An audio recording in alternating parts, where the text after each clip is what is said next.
ஜிஆர்ஐயின் நேற்று இன்று நாளை திண்டுக்கல் மாவட்டம் நிலக்கோட்டை அரசு மகளிர் கல்லூரியின் சார்பில் 22/1/2025 அன்று கல்லூரிகளுக்கிடையே நடைபெற்ற போட்டிகளில் நமது பல்கலைக்கழக பிஎஸ்சி கணினி அறிவியல் மாணவர்கள் கலந்து கொண்டு வெற்றி பெற்று ஒட்டுமொத்த சாம்பியன் பட்டத்தையும் அதற்கான கேடயத்தையும் பெற்றனர்.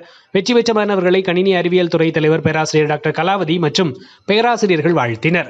71வது கூட்டுறவு வார விழாவினையொட்டி கூட்டுறவு எனும் தலைப்பில் நடைபெற்ற கட்டுரை, பேச்சு, கவிதை மற்றும் ஓவிய போட்டிகளில் வெற்றி பெற்ற மாணவர்களுக்கு மாண்புமை துணைவேந்தர் என் பஞ்சநதம் அவர்கள் பரிசு மற்றும் சான்றிதழ்களை வழங்கி பாராட்டி பேசினார். இதற்கான ஏற்பாடுகளை மேலாண்மையியல் புல தலைவரும் கூட்டுறவுத்துறை தலைவருமான முதுநிலை பேராசிரியர் டாக்டர் பி தமிழ்மணி அவர்கள் செய்திருந்தார்.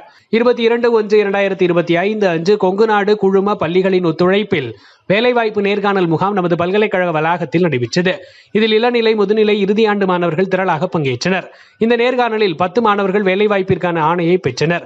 அந்த இடத்திலேயே சலுகை கடிதமும் வழங்கப்பட்டது. பல்கலைக்கழக வேலைவாய்ப்பு மையத்தின் இயக்குநர் பேராசிரியர் டாக்டர் பி அனிதா பயஸ் அவர்கள் இதற்கான முயற்சிகளை மேற்கொண்டார். 22/1/2025 அன்று திண்டுக்கல் மாவட்டம் சானார்பட்டிக்கு உட்பட்ட அஞ்சுகுழிப்பட்டி கிராம விவசாயிகளுக்கு ஜிஆர்ஐ கேவிகேயின் சார்பில் மாம்பழத்தில் ஊட்டச்சத்து மேலாண்மை மற்றும் பூச்சி மேலாண்மை குறித்து பயிற்சி அளிக்கப்பட்டது.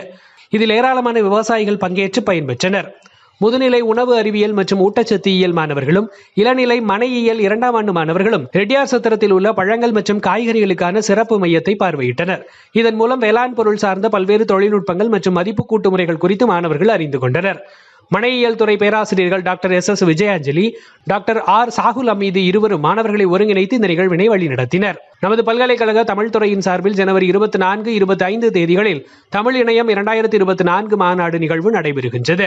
நமது பல்கலைக்கழகத்தில் கல்வி நிறுவனம் முதல் தொழிற்சாலை வரை ஒரு வெற்றிக்கான பயணம் எனும் தலைப்பில் கூட்டுறவுத்துறை மாணவர்களுக்கு வழிகாட்டுதல் பயிற்சி வழங்கப்பட்டது.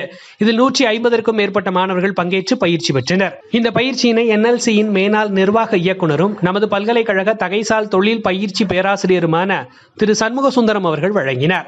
அனைத்து துறையினரும் இவரது சேவையினை பயன்படுத்திக் கொள்ளுமாறு கேட்டுக் கொள்ளப்படுகிறார்கள். 24/1/2025 அன்று காலை 11 மணி அளவில் ஆர்டிசி அரங்கத்தில் வல்லுநர் வினோத் ஜெயராமன் அவர்கள் டிஜிட்டல் வகுப்பறைக்கான தீர்வுகள் எனும் தலைப்பில் சிறப்புரை ஆற்றுகின்றார். ஆர்வமுள்ளவர்கள் பங்கேற்கலாம். நமது ஜிஆர்ஐயின் ஐஐசி அதாவது இன்ஸ்டிடியூஷன் இனோவேஷன் கவுன்சில் 24/1/2025 அன்று கிராமிய தொழில்நுட்ப மையத்தில் தொழில்நுட்ப பரிமாற்றம் குறித்த பயிற்சி பட்டறையை நடத்துகின்றது.